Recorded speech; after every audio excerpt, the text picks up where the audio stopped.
First of all, I'd like to say thank you so much for joining me this evening, and thank you very much to the museum for inviting me to come along and speak. It really is a pleasure.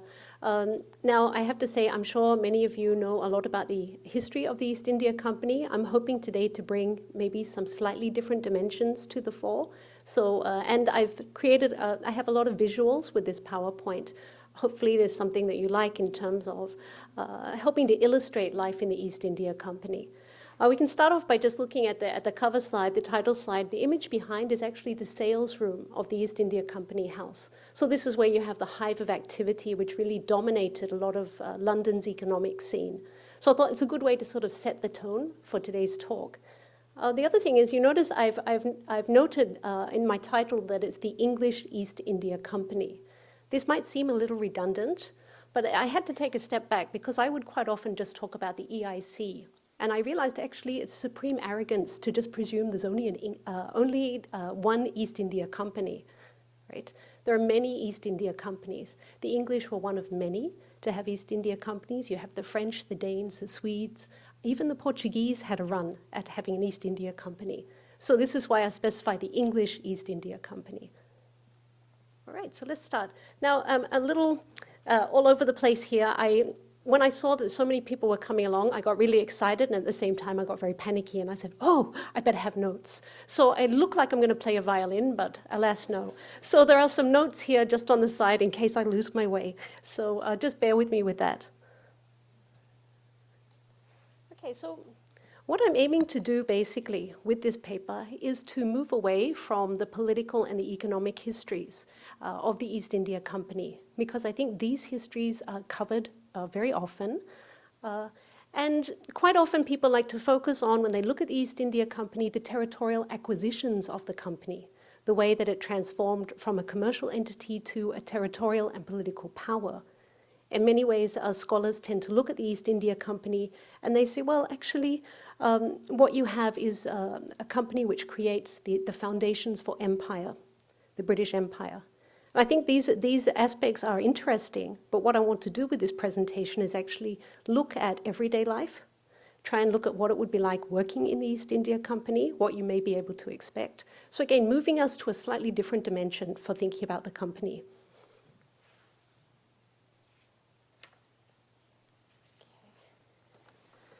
I think this might be better. Now, the history of the East India Company is relatively well known. It was founded in 1600 or 1601. Queen Elizabeth I, of course, granted a royal charter. Scholars often regard the East India Company as the forerunner to the modern corporation. So this is one of the things that you'll often see described. There's a BBC journalist, Amanda Ruggieri, who likened it to a modern multinational. She said, in terms of, it could be like Google or it could be like Amazon, but at the same time, it would hold a monopoly, the right to claim taxes. It had an army at its disposal as well. So just thinking about the scale and scope of this type of organization.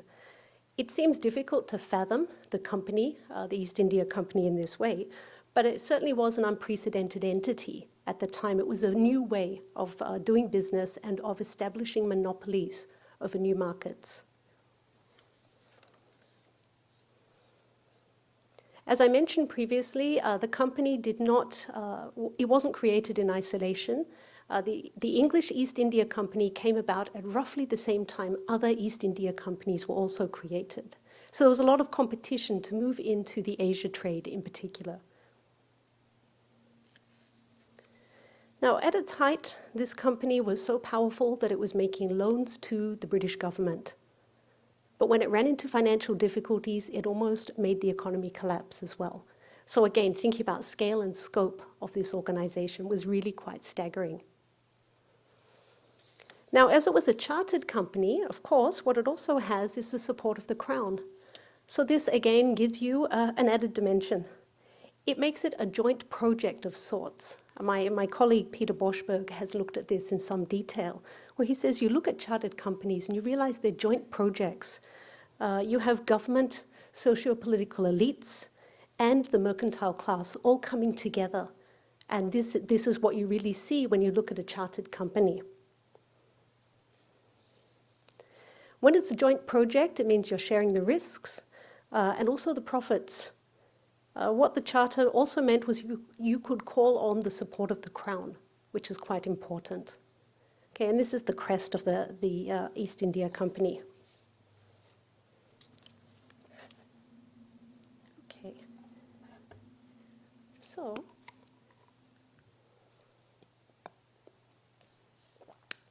Okay, so let's start.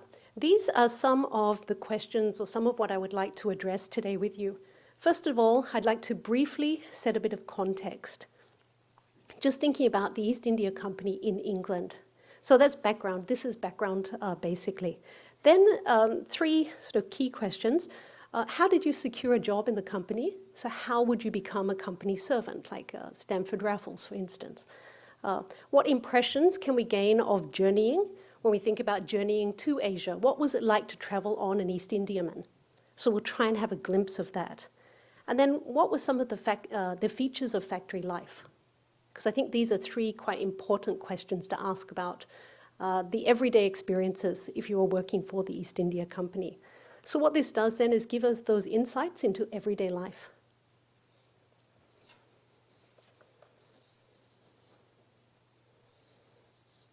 Okay. All right, so setting the context, here we have the East India Company in London. This is the first East India Company house I've put up here.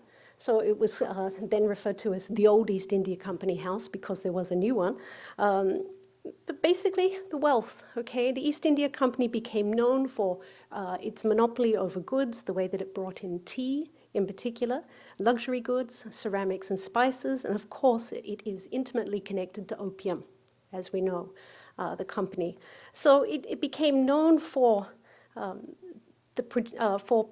bringing goods, bringing in produce. It was the provider of luxury goods, but also of necessities. And tea very quickly moved from being a luxury to a necessity, something that Britons drank on a daily basis. Wealth from the company mainly moved into London, but elsewhere as well, throughout the UK, partly because of the company's relationships with domestic markets. It had manufacturers that it relied on for goods, for instance, and it had links to the wider British economy. The company built a lot of warehouses, so it had a lot of builders. It was constantly auctioning goods, so you have this constant flow of goods and funds. It basically drove the economy in many ways from when it was started. The company served to, as I was saying, it was a generator of employment. You had a lot of people working for the company, both in London and beyond. Also, what you have with this influx of wealth from the East India Company was a growing emergence of a new elite. And these new elite are self-made men who had made their money out of voyages with the company. And this is what we'll look at, how they managed to do this. But with the East India Company, there was always company trade, but company servants were allowed to conduct a certain element of private trade alongside. Now, this private trade was always enough that if you were fortunate, you could really set yourself up very nicely. So what it meant is if you were quite successful in the company, you could set up not just yourself, but your family. So what you had then is this influx of wealth of self-made men buying properties, buying country estates, for instance, and they became referred to as the nabobs or nawabs, these sort of upstarts who had riches beyond those of regular merchants, for instance. Right? So you have this sort of newly emerging class, and these are former East India Company men. So it's just thinking briefly about the impact of in London itself.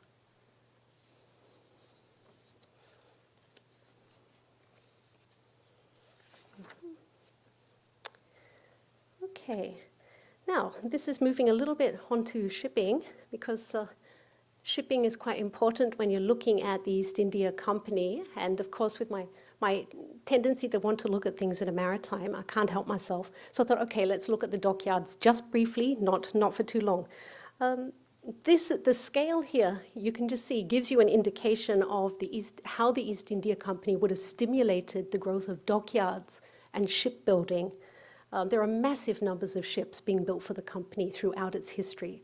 And if we're really looking at its history, it's 1600 right through to the 1850s. So it's a long time. You needed vessels to carry out trade. These vessels had to be able to carry sometimes bulky and large commodities. So there's a great stimulus to shipbuilding, thanks to the East India Company. You had shipwrights, you had carvers, blacksmiths, sail makers, instrument makers, and then of course you need the sailors as well. So you really have this sort of massive pull on the maritime sector. Now the company had its own shipyards, but over time it begins to just hire other companies, shipbuilding companies, to build its ships. Ships get larger, they go from around 700 tons up to about 1,500 tons. In terms of the size of the ship. What's interesting if you're thinking about shipbuilding, quite often from a distance, an East India Company vessel, and we'll look at one up close in a little while, quite often they looked a bit like a naval frigate or a naval vessel. But there was a difference, and this is because the Indiaman, East India Company vessels, tended to be narrower because they didn't have the considerations of cannons and recoil that a naval vessel would. So this is just one difference that scholars like to mention when they're talking about shipbuilding and shipbuilding techniques. One of the other things is thinking about how long, if you're building ships, and you're building quite a large number of ships, from about 8 ships a year up to at least 40 ships a year that are being built for the company. What happens to these ships and how long do they last when they're in service? Right, so this might be something that I'm curious to know. How long do you think an East Indiaman would last in terms of in service? What do you think? To throw it open to you. 10 years? Okay, that's one good answer. Someone else? 20 years? Okay, now that's too far over. That's very optimistic, I'd say. 10 years is actually very close. So anything from about 8 years to 10 years would be about right. Each East Indiaman would last just a few voyages. By the third voyage, on the return, this is when they would usually undergo a very detailed inspection. Because by this point, they knew whether the timbers would hold up for further voyages or not. So usually about 4 to 6 voyages maximum. And each voyage takes about 2 years. So you think about it. And this is as long as the ship doesn't run aground, it doesn't go into a storm, there aren't problems with the timbers, for instance. So it's about that period of time. And of course, then you wonder what happens to the ships after they're no longer of use, right? This is again interesting. You would think, oh, there's a great market for these ships. And there was a great market in Asia, but the company did not want their ships going back to Asia to be employed in private trade. So what they did was they broke the ships up. So again, something that perhaps you don't realize, that this is what happened to the East Indiaman. They would be broken up. There were always willing buyers in Asia, but they didn't make it to Asia. Okay, once it's not in service, it's broken apart. So again, thinking about the way the company operated is quite fascinating.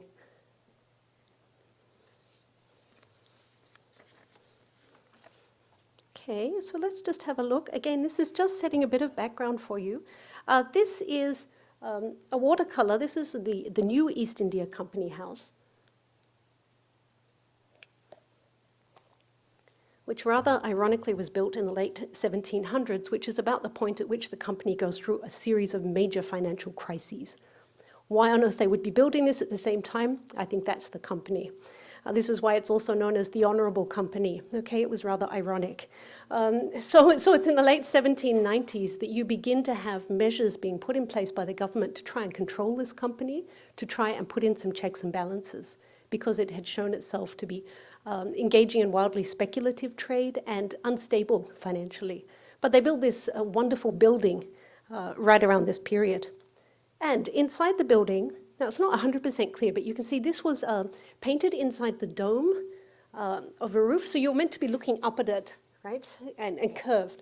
I would say the artistic quality is not brilliant, but then again, I'm not an art historian. But I think what really we should pay attention to is the classical allusions. It's titled "The East Offering Its Riches to Britannia." So if that gives you a sense of what the East India Company saw itself as doing and providing, I think that's quite telling itself. What you can see is Britannia up the top.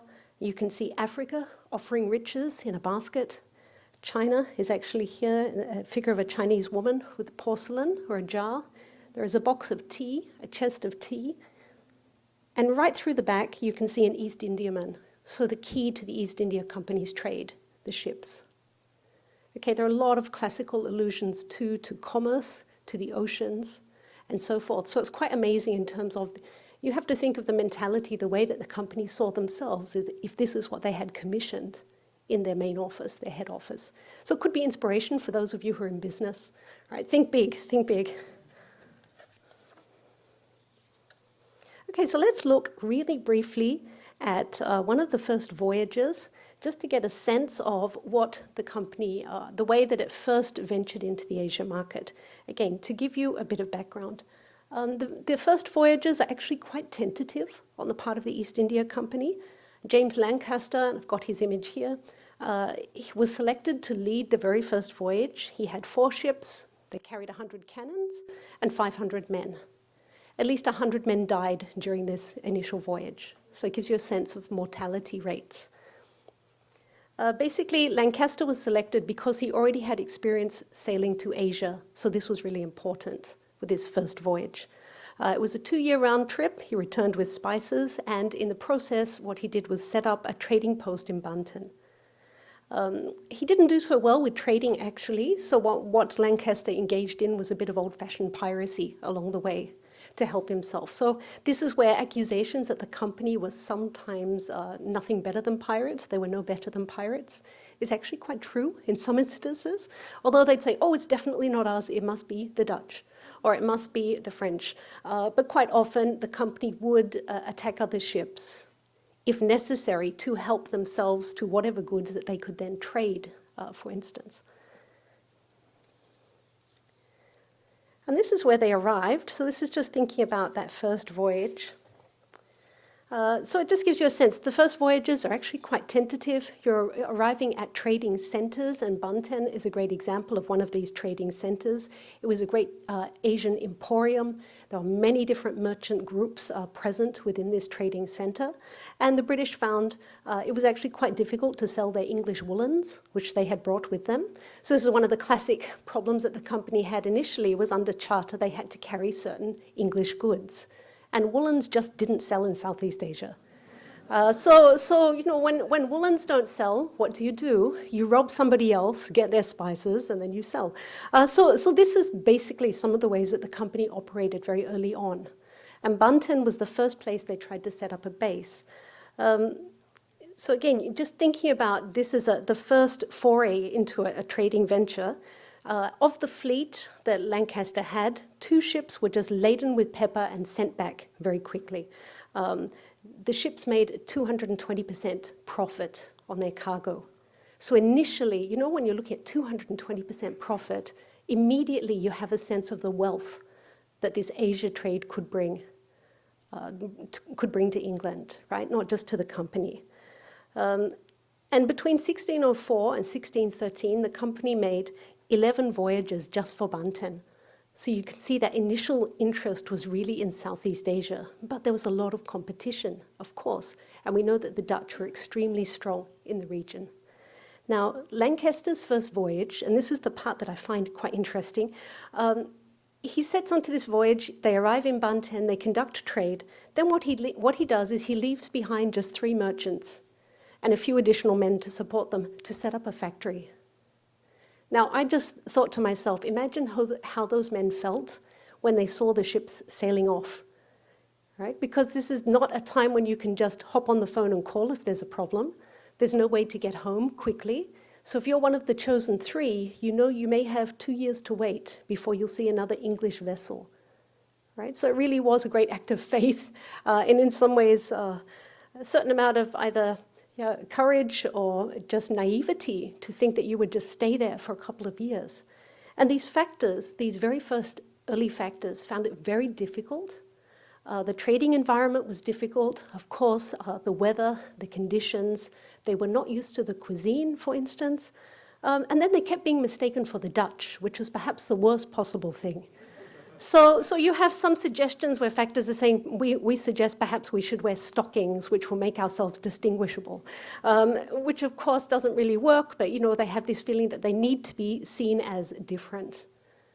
Right? They need to set themselves apart. And there's a lot of suspicion as well with other European traders, right? So there's a lot of animosity, a lot of suspicion, and this does boil over in several instances where there are massacres that take place, particularly the Dutch against the British, right? So there's a lot of violence between the two.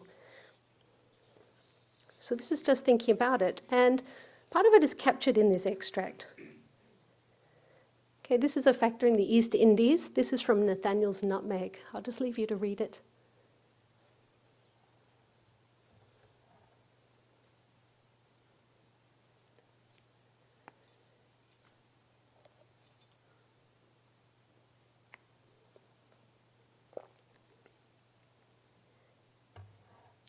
So what to say? This is a very broken-hearted factor.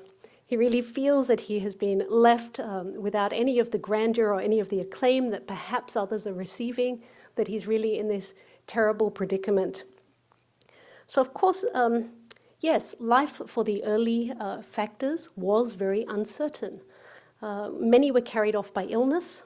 Those who actually survived the voyage in the first place then found themselves encountering new illnesses thanks to the tropical environment, the climate.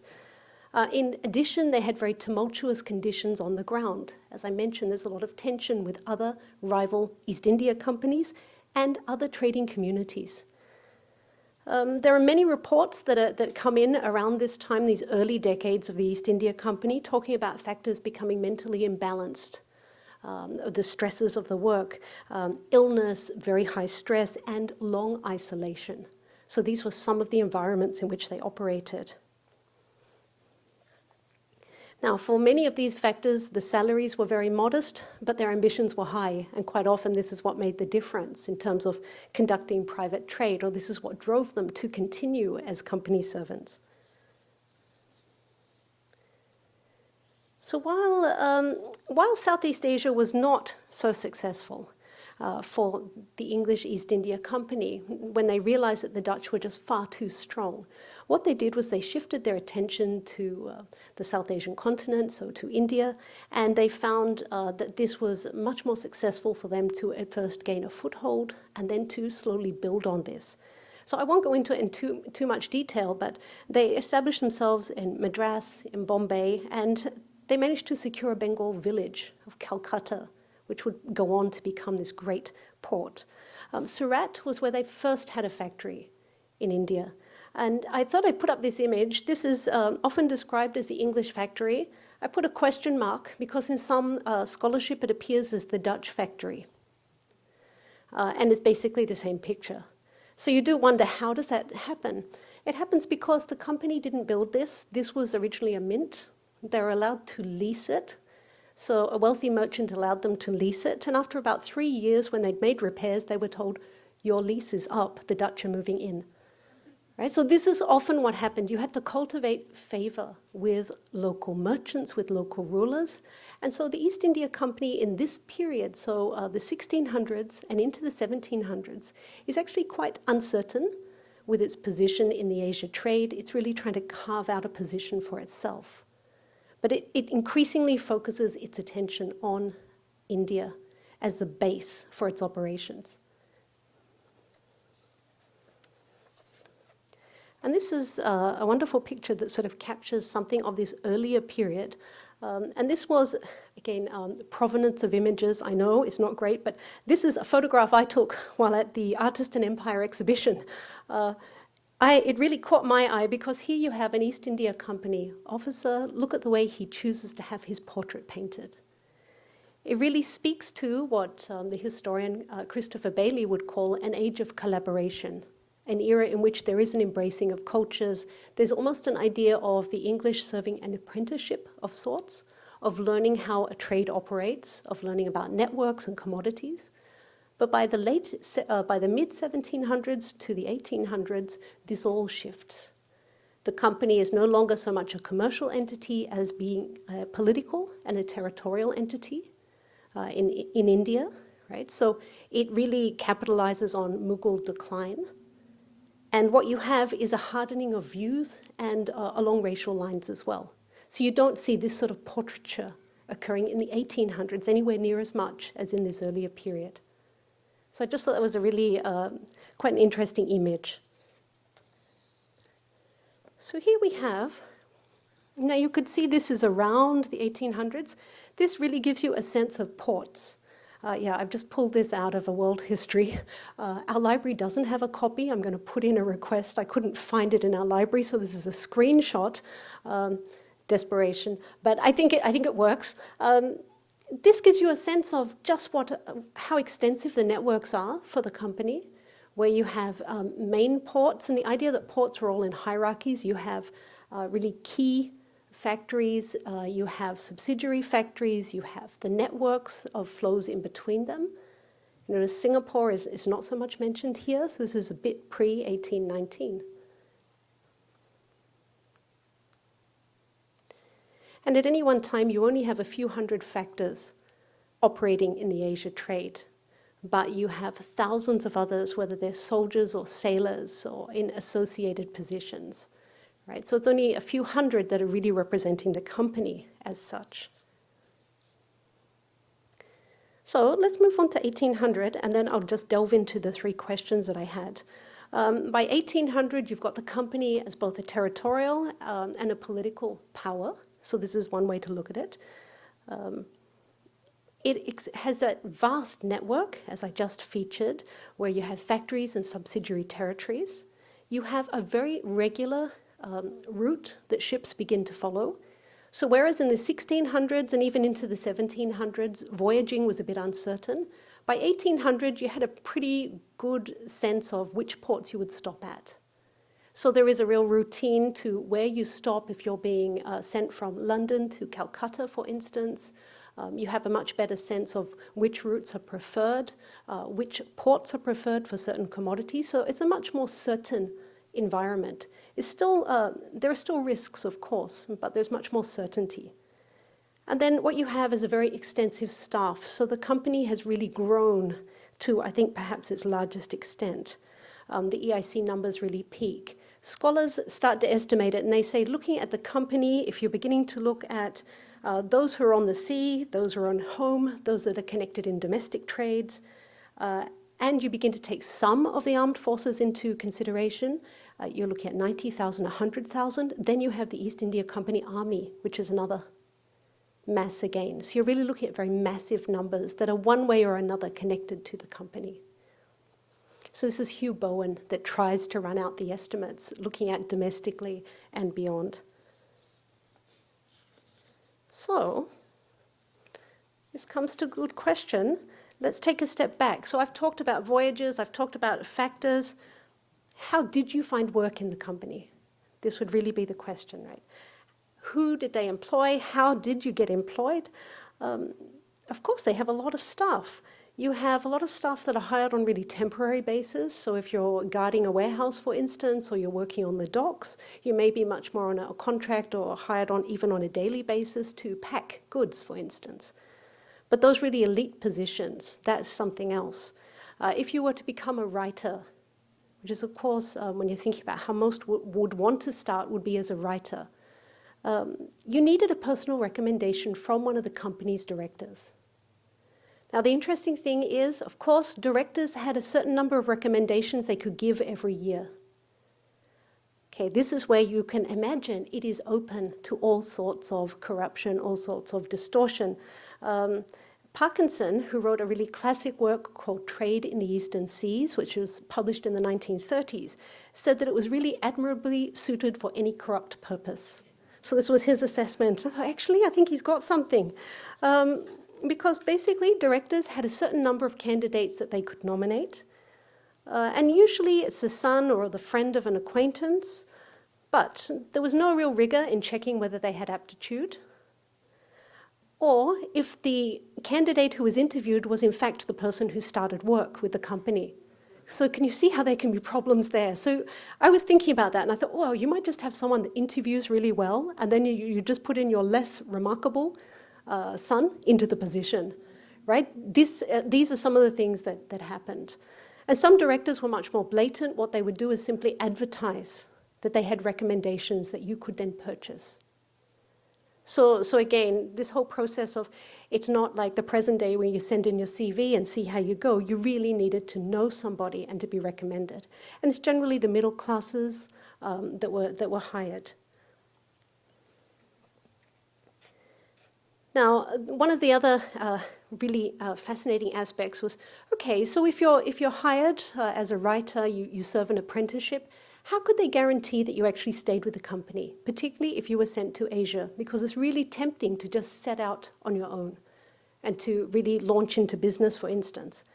Part of the guarantee was that any new company servant was forced to pay a bond.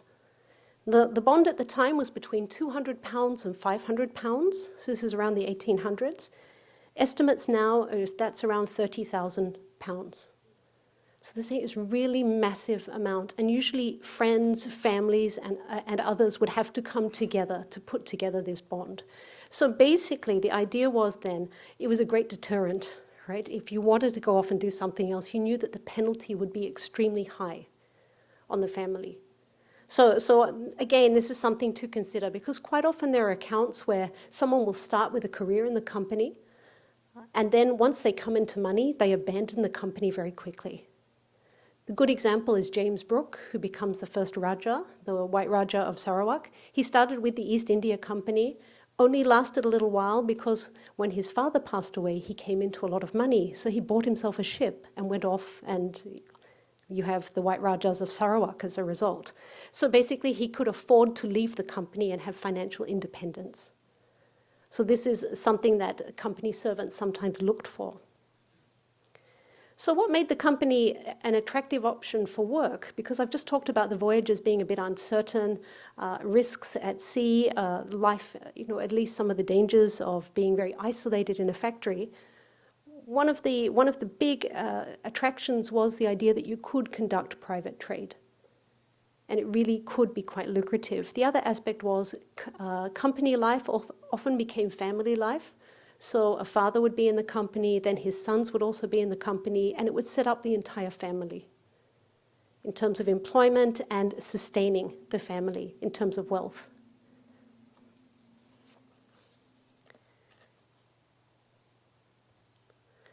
Okay, so let's look at traveling to Asia. This is the voyaging part. Okay. So here's one image of an East Indiaman, and if you go through the exhibition, An Old New World, you'll see some wonderful images of East Indiamen, and they've even got some cross-sections, so you get a sense of just how they packed goods.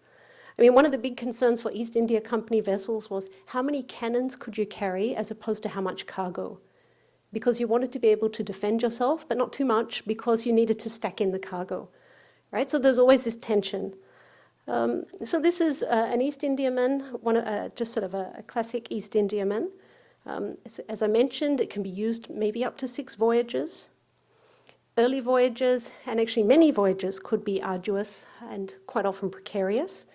You were faced with storms, you could be becalmed, or you could be attacked by pirates. So these were all possibilities.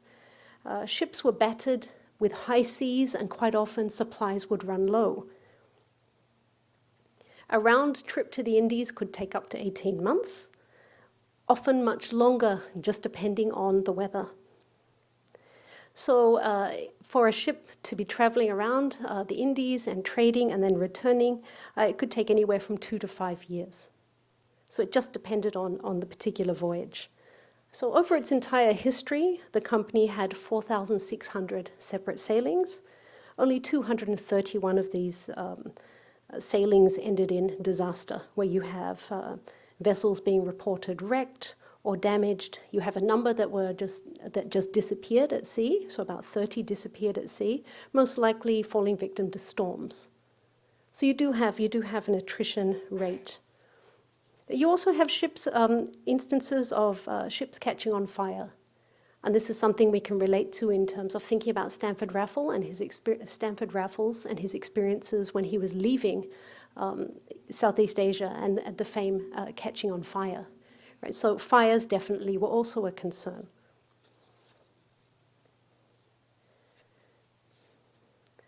Now, how can we trace some of the information related to voyaging? One way to gain insights would be through looking at journals of East India Company staff. Right? And this is an example. This is part of the extracts of the journal. This is Robert Ramsay, who was hired as an East India Company cadet. So he was going into military service for the company. His father was in the company and his brother was in the company. When Ramsay, he's quite a young man, he sets out from Gravesend, so from London, traveling to Calcutta. The year is 1825, and he very diligently keeps a journal, which is great for me because then I can read it. I'm sure he wasn't keeping it just for me, but it sometimes feels like that. So I found this journal at the National Maritime Museum in Greenwich. Amitav Ghosh, the author and scholar, has written about this journal as well, written about Ramsay's account of voyaging. And it's really quite fascinating because of the level of detail. And this one voyage alone, it's in the 1800s, it's sort of around the period that we're thinking about Singapore having been created, gives you a sense of what it would have been like voyaging to Asia. And in this case, you've got someone who's voyaging for the first time. The other thing I have to point out is the handwriting is so fine, the penmanship. I'm thinking, seeing that you're on a ship, this is pretty impressive. I've read exam scripts that don't look anything like that, right? So I usually tell my students, because they do sometimes, I've got some students here, but it's okay. Sometimes students do say in the exam hall, they say, oh, Prof, I'm not used to handwriting. And I say, look, I imagine that it's been written on the deck of a ship. Get into the spirit, it's okay. But this is actually very nice in terms of a cursive. It's about 150 pages, the journal, and it really gives you a lot of detail. What you get is a sense of the daily routine on board an East Indiaman, and actually it's pretty dull. There's not a lot of excitement. It's part and parcel of life at sea. It can be mundane when it's day after day waiting for favourable winds, for instance. Part of Ramsay's big dilemma is, how do you find space in your cabin? The cabins are small. He has a chest. He keeps packing it and unpacking it. He finds things go mouldy, so he hires one of the fifers to help clean his clothing, for instance. So these are very much the experiences of sailing for long distances. Even the act of keeping a journal becomes really important, right? Keeping the journal. And this is where historian Geoffrey Auerbach talks about it. He has a work called Imperial Boredom, which is quite fun to read. So he talks about empire and how empire could be tremendously dull. There's the grandeur aspect, there's the adventure and, those aspects of empire. But he says, yeah, but at the end of the day, empire could be terribly tedious for people. And I do like that comment, because actually journals were sometimes a way of recording the stories about what you're doing, but also it was a measure of being industrious, of having the discipline to sit and write. Because even though you don't feel you've got much to write on, the fact that you are sitting and you're writing shows that you demonstrate that sort of character and resolve. And I think young Ramsay in some ways likes to reflect that in his writing.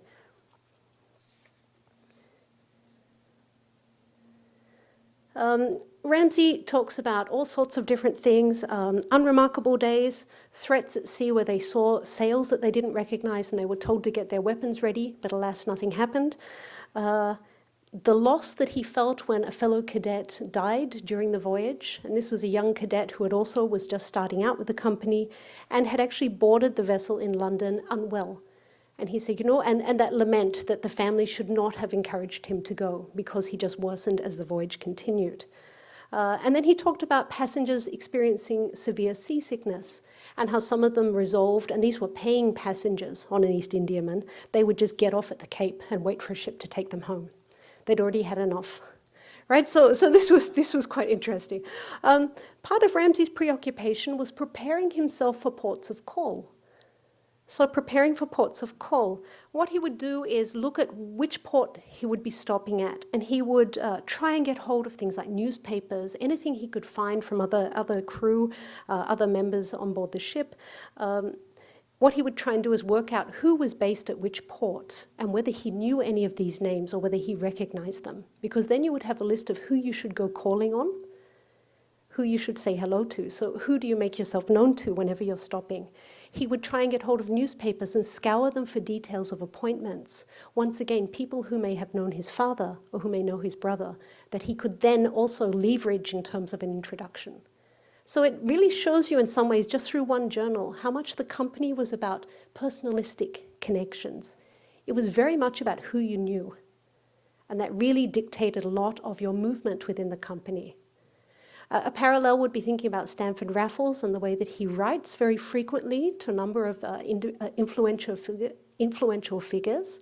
Quite often this is the cultivating of contacts who would become patrons and would help your career. So let's just think here. So again, thinking about this voyage, the Cape of Good Hope was absolutely the highlight of every voyage, because this was one of the main ports of call by 1800. Smaller stops were fewer and fewer. Nearly every account that stopped at the Cape of Good Hope would talk about the foods that were available, what you could drink, and how sick it made you. I think this is maybe Ramsay's journal is tilted a little bit that way because he's a young man. But yeah, there's this excitement about fresh fruit, how much you could eat until you really get stomach pains, whether you should buy a monkey or not. These are important questions that sort of came up. And what would you do with it once you bought it? Could you keep it in your cabin? You know, this is always the question, what do you do? The cadets were so excited when they saw a tabletop mountain that the captain had to admonish them for a lack of decorum, because they're basically fighting each other to get on board the smaller vessel, a smaller ship, to get to shore. So you've got that real excitement to actually set foot on land and go exploring. And I've mentioned illness and boredom, so I won't go over that again. Part of the voyaging, as I mentioned, there's journal writing. You study as well. Partly what Ramsay is doing, and many other young recruits to the company would study languages while they traveled. The idea was it would equip you with some skills once you arrived in your designated port. So this is one of the things you're meant to do. Company men and company ships quite often carried books, and these were intended to be deposited at different factories, with the idea that factories would establish libraries. Now, this seems great that the company has such concern about reading material for its employees, but partly it's an underlying concern about the moral welfare of company employees that are left alone for too long, or left to be influenced by their surroundings. So the idea that you could provide them with adequate materials to occupy their time. Now, when they were bored on board a ship, as I was saying with boredom, what did you do? You staged performances, you had competitions, and you engaged in a bit of natural history. They caught sharks and saved the jaw, for instance, saved the teeth. Or they'd hold up a bucket full of jellyfish to examine them, and just tip them overboard again once they died. So it didn't make a lot of sense, but it was something that you would do to pass the time, but also to engage in natural history. I think it's in Ramsay's journal that there's mention of penguins being good eating. I haven't read that anywhere else. So obviously you engage in a bit of trying perhaps things that you had never tried eating before. Okay, now let's think further about some of the challenges. I've alluded to some. Shipboard life is not glamorous at all. Master and Commander makes it look fantastic if you think about Russell Crowe. I'm a huge fan of that film. I watched it many times with my students, but it's not glamorous. The crew are cramped below decks. Cadets, it's not much better. Your diet would worsen as the voyage continued. You were really reliant on the captain to have a good sense of navigation, because sometimes captains would miscalculate. In Ramsay's case, they miscalculated and it cost them another week and a half at sea. So these types of miscalculations, they've been tracking too far south, I think it was. So you do have this occurring. And really, this meant that your supplies of food and the type of food you received would sort of dwindle. You would only take on fresh fruit and meats, for instance, when you were at a port of call. Okay, let's look at illness a little bit. Some voyagers, some vessels undertook journeys to Asia with relatively few fatalities. However, others were stricken with illness. The bloody flux was one particular scourge, which of course refers to dysentery. And the company, and this is even from the early years, were very concerned about the high attrition rate and the welfare of the company men and of their crew. And this is where they turn to John Woodall, who becomes the author of this book called The Surgeon's Mate, which becomes really the go-to resource for any surgeons traveling on company ships. And so the company quite early on decide to appoint surgeons to ships. You find that the Scottish tend to move into this position, and there's sort of a running joke that the Scots dominate the role of ship surgeon and assistant. Right? So again, how people carve out a particular path for themselves. This guide was one that was used over many decades for treating diseases, for accidents on board ships as well. And Woodall also oversaw the provisioning of medical supplies. So every East India Company vessel would basically have a medical kit with it. Now this is basically, you can see that the company is concerned about welfare, but there's the reality as well. If everybody dies, who's going to sail the ship? You know, and there really is that concern that you needed such a constant turnover of crew. So what do? You try and keep them healthy at least, and try and keep them well. If you did fall ill, you did have medical backup, medical support. This is an example. Okay, this was basically one of the medical kits. It talks about gentle reader. It gives you the uses of each of these instruments. I'll leave them to your imagination, but you can see the big amputation saw across the middle.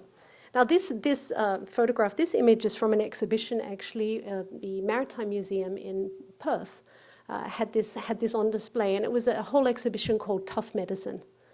So, and I thought that was quite apt. They didn't warn me. I went there after lunch, and that was a bit like, that's something you really need to think through. But yeah, so basically, one of the things, if you fall ill at sea, surviving the cure was quite the challenge in itself. I think if you survive the cure, you were well on your way.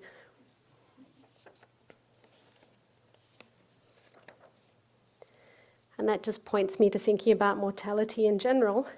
Disease, illness, and injury were indeed all possibilities when you were traveling to Asia, when you faced long periods at sea and relatively unknown and unfamiliar climates. And there are inscriptions in many, many graveyards around the port cities of Asia that speak as a testament to this. It's really a silent reminder when you think about the high mortality rates. And I've highlighted one. This is from Macau, from the Protestant cemetery in Macau. This is one of Captain William Huddard, and they talk about him suffering from a long illness, a long and painful illness, and he died at the age of 24. So this, again, just gives you a sense of the way that a tribute to his suffering is etched into his gravestone.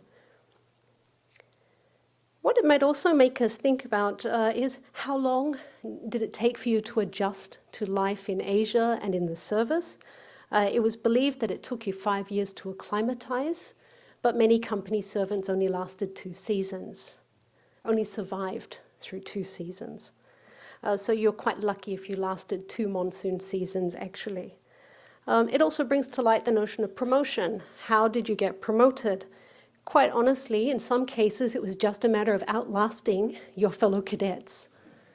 I mean, really, when you look at it, because quite often if you've got this high mortality rate, you had to have, of course, some aptitude, but you didn't have to be brilliant necessarily. You just had to outlast others around you. Okay, so this is just thinking about some aspects. Okay, let's now turn to factory life, because this is the other thing that we're going to look at. Once you're in port, what does factory life entail? What I want to do here is just look briefly at what I would call any port, so it's a bit of a typology. Some factories were very large, as you can imagine, while others had just 2 or 3 company men present. So they're much smaller operations. And this would mean there's a massive difference between your experiences with if you're at a big factory or if you're sent upriver, for instance, or to one of the smaller factories. Your experiences would be very different. What shaped factory life? This is something we might want to consider. The company directors were by now very far removed from you, so how could they really ensure what was going on? How were there any controls in place? Okay, so a factory basically is a trading post where you have a number of company servants or factors residing. And basically, ordinarily, office work was light. You would normally work about 3 hours in the morning. You would have a long lunch. The long lunch was quite important. There were recommendations for the lunch. Usually you were meant to have a good 5 glasses of wine with lunch. And this was written in as a description on how one conducts oneself. So a good 5 glasses. I think you obviously needed to recover after that, and you'd just come back and you'd work another 3 in the afternoon. So it's not a really onerous workload or schedule. However, once ships arrive and you're filling orders, it's extraordinarily busy. So really, I think if you're in a factory, you would soon get a sense of the rhythm of trade because during the era of sail, it's also dominated by the wind patterns. And so when ships arrive, there would be particular times that you know at this time of year it'll be extremely busy, at others not so, and you can really enjoy those 5 glasses of wine. Factories had a chief factor. You would have assistants then. The factory records would basically be a way of keeping a note of everything that was occurring within the factory. And this is what we'll have a look at. So this is an example of one of the factories at Cosim Bazar. This is a smaller factory. It's basically related to, or it would report to Madras. So again, it's just an example of a factory. It's not really huge. Every factory would keep a consultation book. The consultation book was a record of all factory business. And the company has this very long tradition of record keeping. And as a result, there are millions of documents. Now, one of the great things is that many of these have now been digitized. They're in a digital collection that you can access. I'm happy to send a link. I don't know if you can access all of it, but certainly NUS, the library, has acquired some of the collection. And you can basically look at a factory, select a number of years, and begin to look at their letters, the commercial transactions, descriptions of goods that they're trading, and the prices that they're being traded at over the particular years. You have a record of some of the private trade of company servants that's kept. You get a sense of reports of the relationships with other trading communities. And all of this is basically the company generating all of this information because one of your jobs is to record everything, which would then be sent quite often in duplicate back to London. Quite often there was a concern about security with documents as well. So if you're writing, say, a letter and you're providing information about the company, you would maybe make 2 copies, send one on a company vessel and one on another vessel. And this would be to double check whether letters were being intercepted by rivals, for instance. But basically, when you're in a factory, life revolves around record keeping and reporting. And you're reporting on your fellow factors was also part of what you're doing. Personnel management, any misdemeanors, if someone is particularly drunk, for instance, their salaries would be something that is recorded. Complaints and petitions, particularly to move to other posts, is sometimes also recorded. So factory life was all about keeping records. And of course, there's a record of sickness and of death as well. And now let's look at part of this account. This is quite a fun extract. This is a book that was published. It's basically written by a civilian and an officer, as you can see. It's written in the 1800s. It's basically a fun piece. It has a series of images, and I'll put up another one in just a minute. But it's basically a series, it's poems, talking about the adventures of Tom Raw, who is a griffin. So in other words, a newcomer, someone who really doesn't know much about life in the East India Company. And it's this sort of series of verses about his adventures and misadventures in company life. And as part of the extract of the poem, talking about if writerships are got, they're thought a prize. So in other words, being the writer was the most prized position. Talking about cadetships now being what you could really expect. And going on talking about surgeons, that the Scottish basically are dominating that. So it gives you a sense of the type of poetry. And it's page after page after page accounting Tom Raw's adventures. And you can see this is inside the front cover, but Tom Raw is just relaxing while he's being transported upriver. We'll see another image. Here he is. Tom Raw is presenting his superior with his letters of introduction. So again, it's very important in terms of who you know, but notice the references to class and status, also to race. So you've got the copywriters also hired. And you've got a dog also featured, which is quite interesting because in the journal that I was mentioning, the Ramsay Journal, one of the things that cadets like to do was to speculate in terms of investing in different things. When they stopped at the Cape, they would quite often buy animals. They would buy dogs because they knew they were in demand in India as pets and for hunting. So they would buy some dogs and hope that they would survive the rest of the voyage, so then they could sell them. Surgeons likewise would do things like buy leeches because they knew that bloodletting was a popular remedy, and they would try and transport barrels of leeches to sell. I think they're just selling a few pieces, just a few individual leeches at different ports, but this whole idea of what you bring with you. Okay, but this is just one of the images of Tom Raw. And then we have two more. So the top one, you can see with the tiger, is titled something along the lines of Tom Raw realizes that hunting is quite different in India. And then once again, he's making introductions, and you can see a romantic interest sort of peeping through at the back there. And so part of the poem is about his romantic adventures and misadventures in terms of who is a suitable match. So again, of course, life in the East India Company had all of these aspects to it as well. But it really is quite an interesting volume to look at. Okay, so finally, the idea that working in the company was attractive because you could make a fortune is something for us to consider, because the stories of these nawabs or nabobs really abounded. And it was one of the great criticisms of the East India Company, that you have these fabulously wealthy individuals coming back to England and just buying their way into society. One example would be Thomas Diamond Pitt. He's perhaps the most famous example because he made his fortune out of buying what was known as the Regent diamond. It was a 400-carat diamond.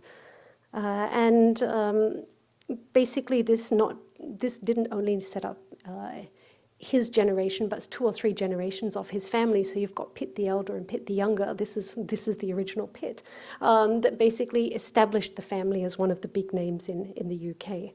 So he was someone who made his personal fortune out of being based in Madras. Okay, and through this trading of diamonds in particular, but the one Regent diamond.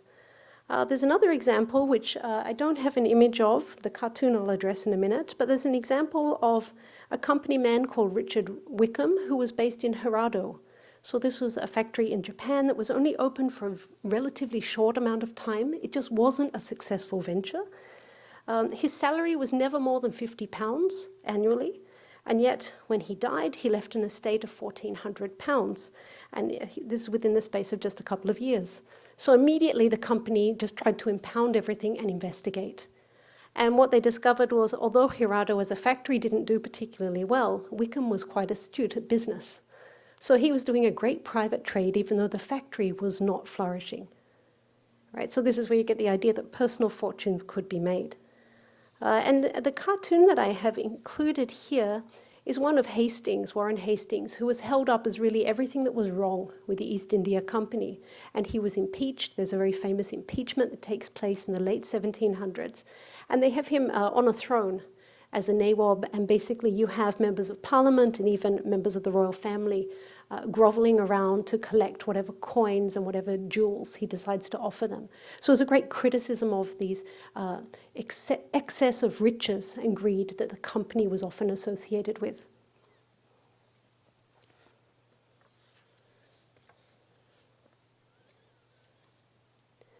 Okay, so finally, that's basically the end of my presentation. So I'll say thank you.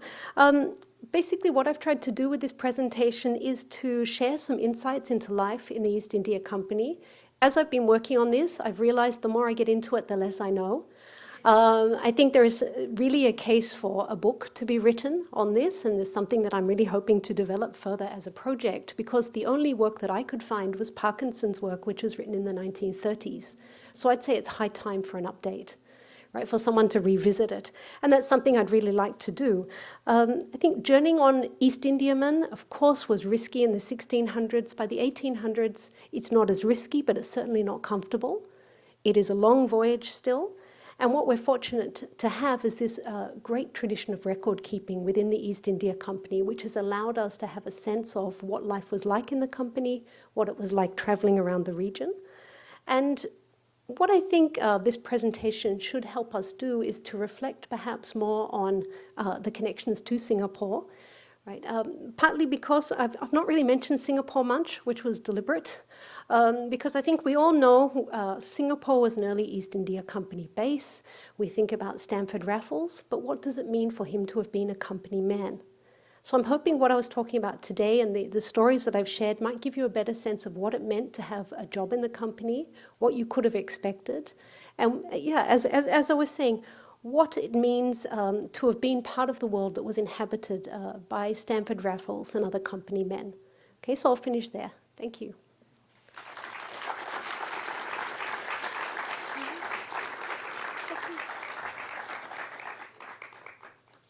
Thanks.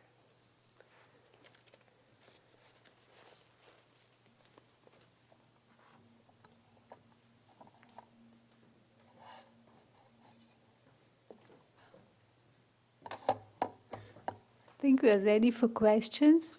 While I get the mics.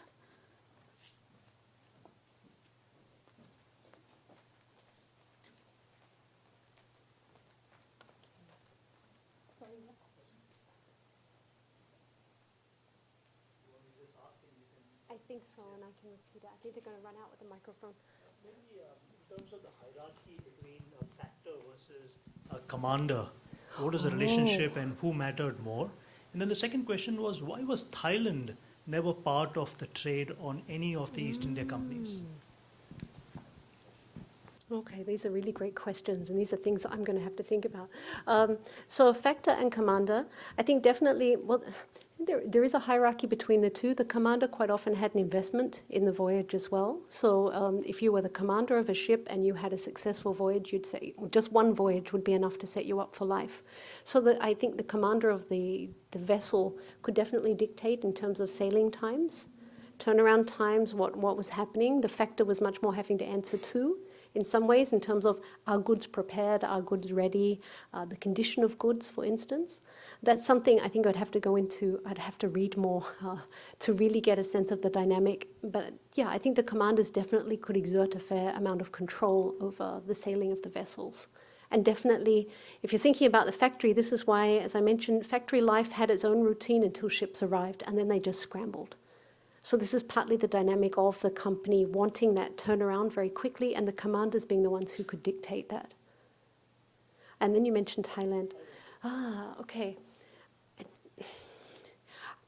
I am not as certain about Thailand, actually, because when I was looking through the company records, you're right, there isn't as much mention of factories, but there were definitely some factories in Thailand, because I know scholars have worked on the Dutch and looked at the gossip within the factories within places like Ayutthaya. I think in the case of the English, they're just not as successful in Southeast Asia, full stop. So perhaps that's why I haven't looked at it as much. But certainly I think it doesn't receive as much attention, partly because if you're looking at the case of Siam, you've got a very powerful ruler as well who could really dictate what happened. From what I recall, I know there are stories of the Dutch in particular appealing to the ruler and basically having to wade out into the river and hold up the petition on a piece of paper like everybody else and just hope that the royal barge would come past and collect it. So really the hierarchy and the power structures are quite different. But it's something I would definitely want to look into more. Yeah, I feel like there's a lot of talk about the East India Company having this sort of like, what I imagine is an extremely large mercenary army. Like J.G. Farrell talks about it in Siege of Krishnapur in sort of novel form. And what I'm curious about is, where did the Royal Navy and the English Army end, and this very large military force that was apparently at the beck and call of this private entity begin? Like, was there overlap? Like, how did that work? Another really good question. I think there is overlap, and the overlap, I think, you do have Navy vessels accompanying company voyages, for instance, or escorting them in some instances. You've got some accounts that I was reading, particularly when you begin to have company wives traveling, and they're really upset because they've got regular soldiers on board the vessel. So you do have companies of soldiers that are also being sent out. The East India Company, of course, builds its own massive army, but over time they begin to bring in more English soldiers, right? But all of this, I think, also transitions after the 1850s, and you really do have more English troops being brought in. I think that's the best answer I can give for the time being. But once again, something I might need to look into a bit more, because I think even Ramsay talks about the real hierarchy on board the ship, that you have your regular sailors, then you have the Lascars, who are the Indian sailors that are hired and working on nearly every East India Company vessel. But then you have naval representatives as well, naval, either some officers or crew. So you do have a bit of a mix between the different forces, I think, and different I guess, traveling for different reasons, possibly. Yeah, another question at the front. So after that, we'll bring the mic up and then down again. I was reading John Key's The Honourable Company a couple of months ago, and he speaks of how the company's operations were financed by multiple rounds of partnerships, which raised capital, which was sent to the East, and then the profits were repatriated, back to Great Britain. But what I couldn't get a sense of was what kind of dividends or charter payments were made to the Crown. Okay, I think this is where the company itself was definitely, it's profiting. I would, again, this is something you're asking really tricky questions. In terms of how much is given to the Crown. I mean, massive loans are given to the Crown, definitely. Whether they're ever repaid is another thing. Most likely not. So they were loans, not some kind of a tax or a... No, it was given as because it's usually described as the company loaning to the Crown. Okay, so yet sovereigns had the highest credit rating, AAA. They never repaid their loans. Yeah. I think at the back first. Yeah.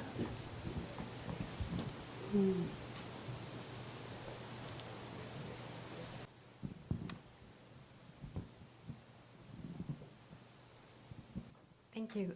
A question on the employees themselves. So I believe Stamford Raffles started work when he was about 14 years old, if I'm correct. So if these young men did not die of disease or died at sea, until how old would they continue work? And would they be posted, like some expats today, to different port of calls or factories? And in the end, would they end up working at the head office back in London? Okay, yeah, this is great questions in terms of thinking about trajectories of careers. Definitely you could work for many years within the company. There was one case where they talked about a commander, someone who'd worked his way up from being a sailor to a commander of a vessel, and having quite a long career in the company, being involved in something like 10 or 12 voyages. So you're looking at 20 years, 24 years. So you could look at quite long stretches. Definitely very long stretches, and you would be able to, you may retire back to the head office, so to speak, or you may have made enough money that you didn't need to do that. And quite often you could set yourself up as a country gentleman. And definitely within the company you would rotate or you would move to different places. Because this is why I think in the journals are quite often looking at who you know, because an introduction could mean moving from a small factory to being able to go to one of the really big factories, which would just give you many more opportunities in terms of climbing the ladder. And in terms of the working age, you're right, it's actually quite young. This was very standard at the time, to start as an apprentice around the age of about 14 or so. So actually quite young. And I think Ramsay, when he's traveling, is about 17. So he's already served a bit of time, but yeah, relatively young. You're looking at relatively young men when they're traveling.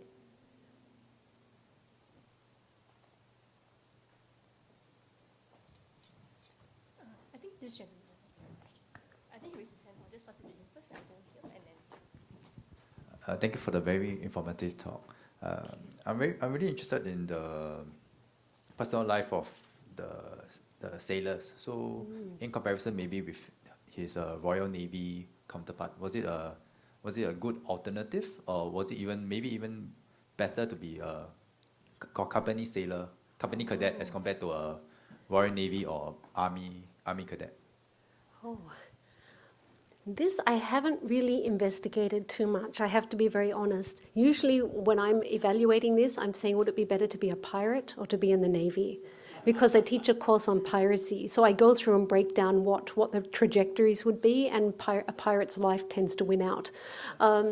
In this case, the company, I think conditions for sailors are generally quite tough. They're not great.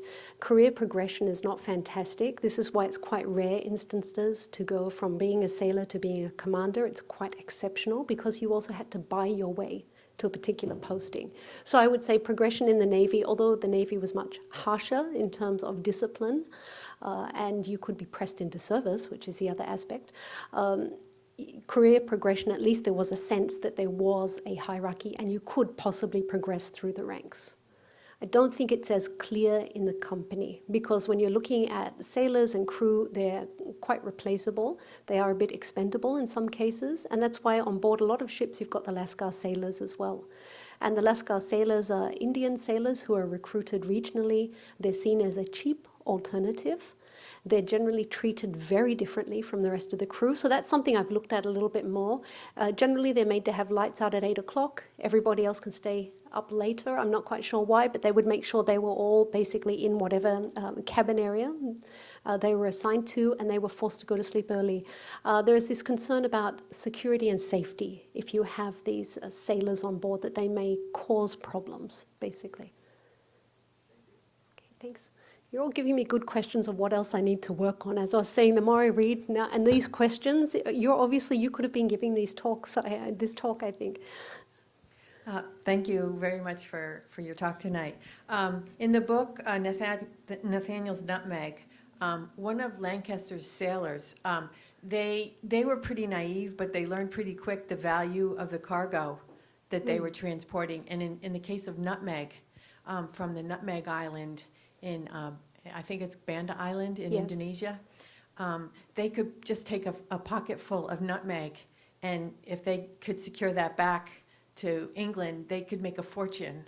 It was like gold.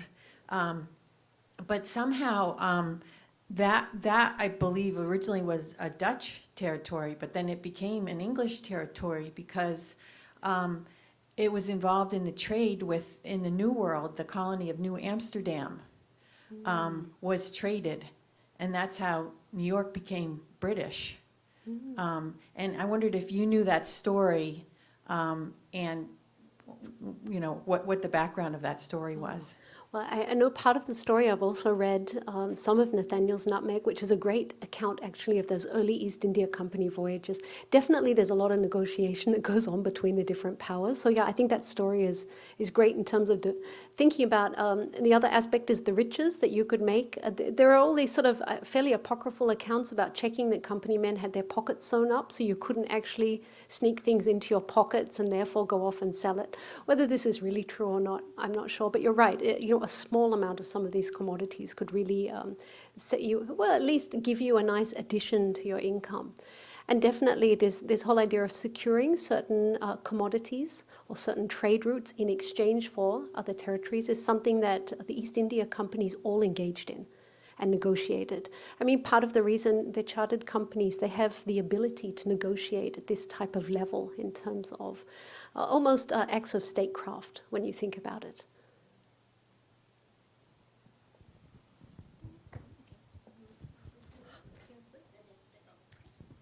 Did the British East India Company or any other East India Company hire any women?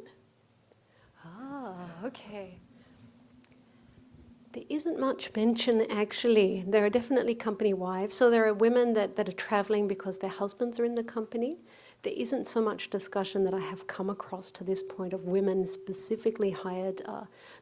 You may have women acting as washerwomen, perhaps, or preparing food. This type of thing. But in terms of onboard ships or things like that, not so much at all. It's only really company wives. And then even then, when I've looked at some accounts, I tended to think that company wives and daughters would just travel out on an East Indiaman. In fact, it was quite restrictive, the travel conditions for women, because it was seen as unseemly and inappropriate for them to be up on board the deck too often. So maybe once every couple of weeks, they would come up, and they would usually be chaperoned to walk around on board the deck, just in case they met someone who was unsuitable. So basically, they spent most of the time in their cabin sewing and reading. So I realized that if we thought it was boring for Ramsay, for a woman traveling in the 1800s, it would have been tremendously boring, unless she really liked her embroidery. Thanks, Donna, for inviting us to the talk. It was very My interesting. pleasure.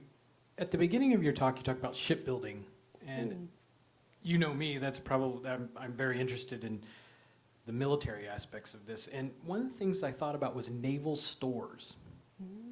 So hemp and pitch and rosin, sail, timber, things like that. Did the East India Company, being a corporate body, want to keep its overhead low and then arrange to have special deals with those companies to say in the Baltics or later on in the Americas that provided that kind of naval stores? Did they forward deploy people there to manage the purchase of those, or did they maybe piggyback off the Royal Navy for those kinds of things? I think they tended to piggyback. From what I've looked at, they did try to piggyback because building an East Indiaman was relatively more expensive. When they sort of costed it out, it did cost more. So if they could try and leverage on anything that was going on, they did. They also had their own dockyard, which they built in Bombay. So they started to build some dockyards elsewhere to attend to ship repairs, for instance, to try and keep the costs down. That's as much as I know. But once again, I think I really need to look at the Navy a bit more. I've been dodging it a bit because I'm not so, I'm comfortable with the maritime and the imperial, but once I start talking about naval history and military history, I feel that's, for me, it's another leap I need to make. It's interesting because you said that they, over their history, it was 4,600 voyages or something. That's a lot of ships to be built, but it's also a lot of ships to be repaired. Yes. And those kinds of repair and building materials aren't available everywhere. They're only in very certain geographic locations. Yes, true. And I just wondered if maybe they had special relationships with providers. Well, they certainly had companies that were working for them, so they had preferred companies that were helping with repairs, for instance. So I think there are at least a dozen companies that specialized in East India Company ship repairs. And they could work on up to about 5 or 6 ships at any one time. So you did have companies that made their entire livings out of just repairing EIC ships, East Indiaman.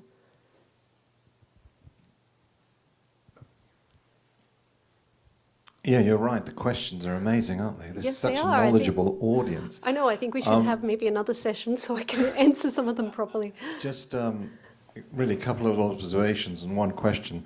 The gentleman there was talking about the East India Army. I did read somewhere that at one time it was actually larger than the English army. Yes, it was the largest standing army. And it was also, I know you're not talking about the military and the economic and political, but it was very much seen as a hedge to Russian potential invasion into the Stans and really coming down into India, which was always a big concern of the British, and there's a number of books written about that. And I do think there was some overlap, because I may be wrong, but I remember that Gordon Khartoum had actually made his fortune and a name in India. Now, whether he was actually in the army, I got a feeling he was actually in the East India Army. So there was a crossover then, and he was also in China as well, I believe. Yes. What I'm actually interested in, and I suggest maybe an indication of the tremendous impact of the East India Company and these people becoming nabobs and very wealthy, is Jane Austen in her novels talks about, you know, Mr. X who's come back and has basically built this gorgeous house and is fabulously wealthy after one trip to the East. And there's a lot of references in Bath and also in places like Edinburgh. And, you know, those are very rich towns at the time and the way they were built. I know Bath goes back to the Regent Prince and everything. But there was a lot of money in certain areas of England that came from trade to the East, as well as, you know, the slave trade and whatever. And they were fabulously wealthy to have built and designed what they did. There's an area in Dundee called Broughty Ferry, which was basically more millionaires, or the wealthiest people in the whole of Britain lived there, and it was all on the jute trade out of Calcutta. Now, I don't quite know the connection between the East India Company and that. So I suppose my question is, I hope somebody at some time would actually do some investigation into how these riches actually change the fabric of British society. Ah, yes. Because I think we live amongst it and don't understand it. And in many ways that the East India Company and these people have really almost unexplored the impact that they've had in England. Oh yeah, I think this is a great reflection and very good comment actually. There is one book called The East India Company at Home, which looks at the material culture. So it looks at some of the grand houses, and I really didn't have time to go into it, but maybe one time I could come and actually just give a talk on that, because company families, not just company men, would commission certain furniture to be made. So ivory in particular, there was certain tables, so you would have ivory pieces commissioned, and displaying those in your home would be a sign of someone that had worked in the company. So they're really sought after, and they would be really displayed and handed down from generation to generation. You could commission ceramics, for instance, with a family coat of arms. This was a very common thing, to have these massive platters. And I think the Asian Civilizations Museum sort of displays some of those here in Singapore. So definitely you do have scholars that are looking at it. As I was saying, that book called The East India Company at Home really tries to trace the country homes, the material culture in terms of furnishings, the ivory trade. They look at fabrics, and the way that you have this sort of certain fabrics are identified as being usually preferred by company staff themselves, and then you've got the rest that they were just selling. So they set themselves apart in terms of the types of fabrics and where they were sourced from. But that was already, it was immediately a telltale for a visitor to their home to know that they'd worked in the company. So you do have that material culture aspect. And then, of course, you've got the tea consumption, which has become, synonymous with being British. With all things British is drinking tea, but the company, of course, is behind a lot of that in terms of tea production and bringing it in to England.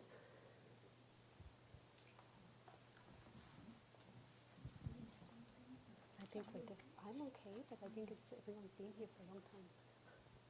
I think we can take one more question. Okay. I'm sorry, I realized I've held you all here for much longer than was intended, so thank you so much. I figured if Donna's okay, then one more question. Thank you also for your lecture tonight. My pleasure. Very interesting. From a corporate standpoint, you mentioned earlier part of the attraction, especially in the early days of the East India Company, was the allure of riches and quick wealth, the ability to make money very quickly and come back and have a country life. My understanding was that in the later years, the East India Company kind of clamped down on that a little bit in terms of being able to control it, both because I think they were losing a lot of profits, but also in terms of some of the local relationships as well. So my question is, as they clamped down on these things, looking at the types of employees that they attracted early on, in terms of the quality of employees, I know that a lot of positions were obviously bought, and it was who you knew and so forth, but when the allure of riches maybe wasn't as great as it was when the company first started, did the quality of the employees drop in terms from a corporate standpoint? Again, something I hadn't thought about so much. I could see that from the company viewpoint, they might feel that it does, but then perhaps by the 1800s, you're beginning to see a different type of person attracted to the company, because if I think of someone like Stamford Raffles, you're beginning to see this sort of dawning of people that see themselves as company men, but also as intellectuals, as scholars. So you do begin to have an influx of not just your usual recruits, but perhaps those with greater ambitions, not necessarily for personal wealth, but there is definitely ambition in terms of extending a British reach, for instance. So I don't know if that's really answering it, but I can see what you mean. When they tried to clamp down, there is a series of India Acts, right? When they clamp down on some of the excesses of the company, and you do have reforms within the company that are taking place to try and restrict private trade. These are hugely unpopular. So of course, company men are still trying to conduct trade because this is the way they were supplementing their income, and this is partly the way that the agency houses Palmer & Co., for instance, who was considered one of the wealthiest private merchants operating, they made their money because company men deposited a lot of money with them and let them invest and speculate in the country trade, in the intra-Asian trade. So this is another way that the wealth wasn't necessarily going back to England all the time, but circulating in the region. So yeah, that's sort of another aspect to consider, perhaps, that you've not just got the company, but these private traders that had inserted themselves into the Asia trade. How that affects the quality of company men, I'm not sure, but I've sort of segued off your question a little. I think the type that attracted may have been different, but Yes, also possibly. the quality could have increased. Yes, possibly, very much so. Thanks.